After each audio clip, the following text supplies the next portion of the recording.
Welcome to lesson 7.1, why move things around. Our objective for today is I can describe transformations. So please flip the page for me. So moving things around on a plane. So if we look here, right, our paper is two-dimensional. And when we move things, we can move them in three different methods.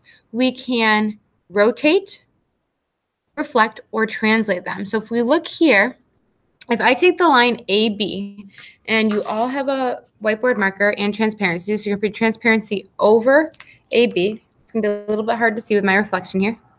And you're going to mark the line AB here, where this is A and this is B. If you take AB, and if I slide it and turn it, it'll line up with CD, right? So in fact, the line AB is the same line as CD, only it was just moved to the right a little bit and then turned to match it. But the length is both the same, right? So if the length is the same, we call it the lengths are congruent. So these have the same length, so we denote that by a one little dash through the line. So this means that line segment AB is congruent to line segment CD. What does that mean? It means that the lines are the same length, right? So if the lines are the same length, they're really the same line, right? So now let's take a look at this angle. Same idea here. Are these the same? Well, let's see. Let's erase our whiteboard, mark it off. Here I'm going to draw my angle. I have an A, a B, and an O. So can I get from this image right here to the next one by sliding it and turning it? Absolutely, right? They're exactly the same, which means that this line OA is the same as the line O prime A prime, and this line OB is the same as the line O prime B prime, right? So this is what we call congruency, and it's preserved, right? The length of the sides are preserved each time. That's what those two little dashes mean, right? OA is the same as O prime A prime, and OB is the same as O prime B prime. So in both of those examples, you saw that we slid the transparency and then we turned the transparency. And those are two forms of transformations. So a transformation is a way to manipulate a shape, point, or line. So through a sequence of motions, right? So it preserves shape congruence. And what that means is no matter what, no matter if we slide it, if we turn it, right, it's still going to be the same shape, right? So this symbol is the congruent symbol, and it just means, hey, no matter what we do to it, it's still going to be the same shape, right? So the first shape, this shape right here that we start off with is called the pre-image. It's before it undergoes a transformation, and the new shape is called the image. So you take the shape, point, or line, you slide it, you turn it, whatever you want to do to it. It's going to be exactly the same, right? But the first one we call the pre-image, the second one we call the image, right? So preserve shape congruence, what that means is that no matter what we do to it, it's still going to have the same size, same angles as the one before it, okay? So there are three different types of basic rigid motion transformations, and we're going to talk about these a lot in the next few days. So first, let's start with rotations. So a rotation, let's see, what is a rotation as well? Well, of course, a rotation is when we rotate around a center, right? When we turn a doorknob, right, we're rotating the doorknob. It's turning an object around a point. So rotation is just to rotate around a point, and that point we call the center of rotation. Okay, so I don't know if you know this, but inside your doorknob that you have at home, there's a little rod, and that rod is what makes the doorknob turn, and it's what turns around. So that's your center of rotation for a doorknob. Now, a reflection, just like a mirror, it's a flipped image. So it's a mirror image, and we didn't do this above, but it's flipped over a line of reflection.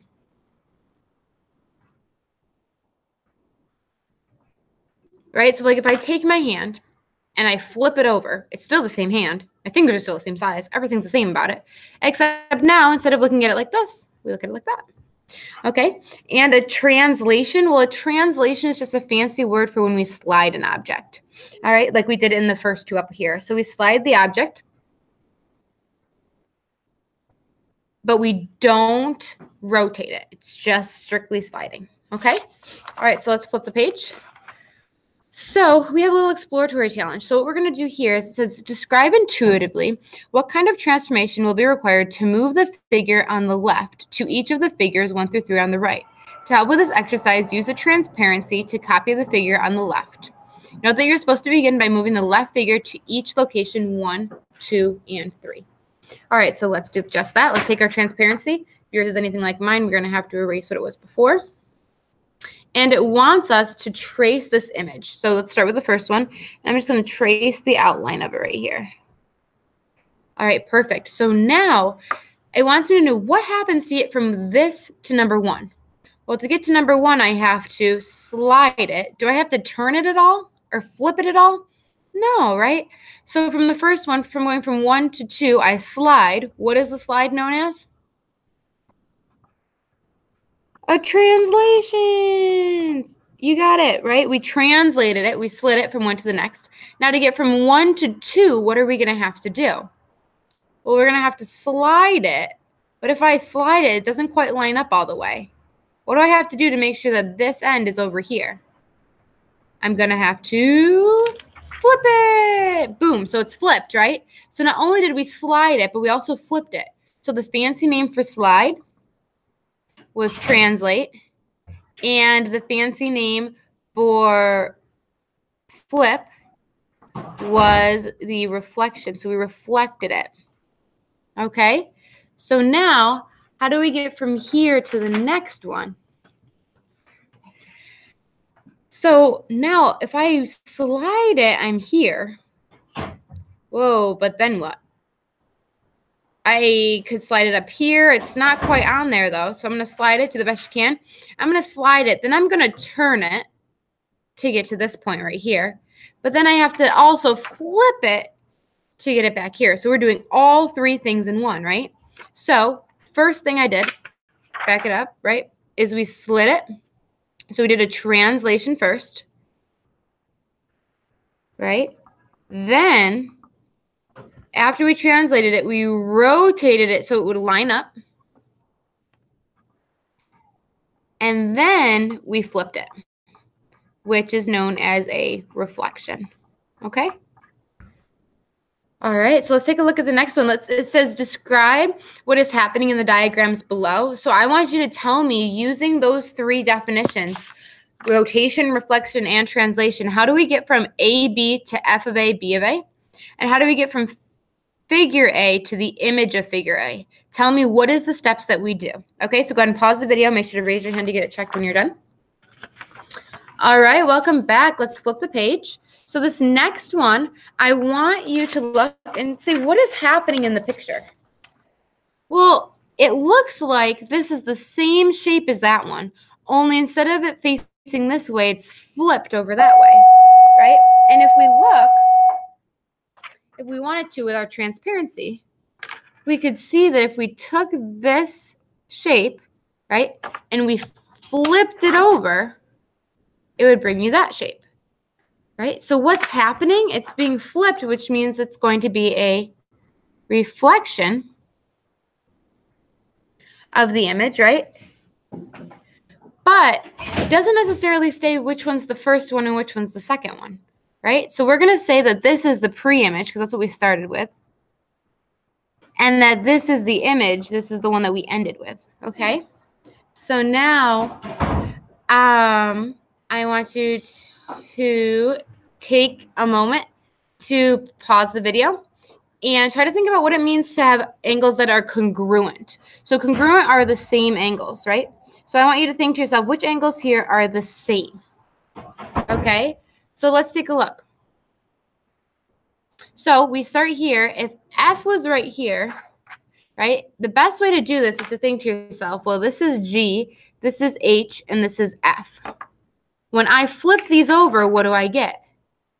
Well, my H now becomes U, my F now becomes S, and my G now becomes a T. So those are my congruent angles, right?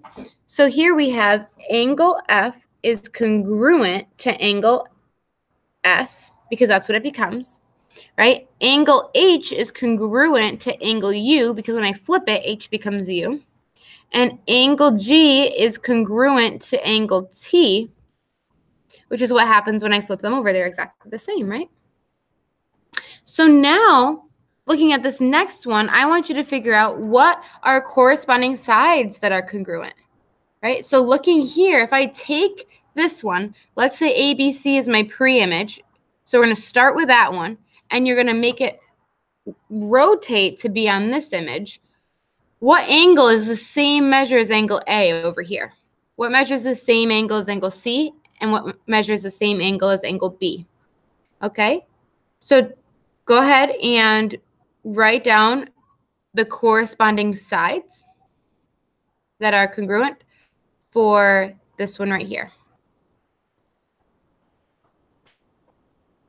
All right, welcome back. So you could see that it was rotating in this picture, right? So when we rotated, we saw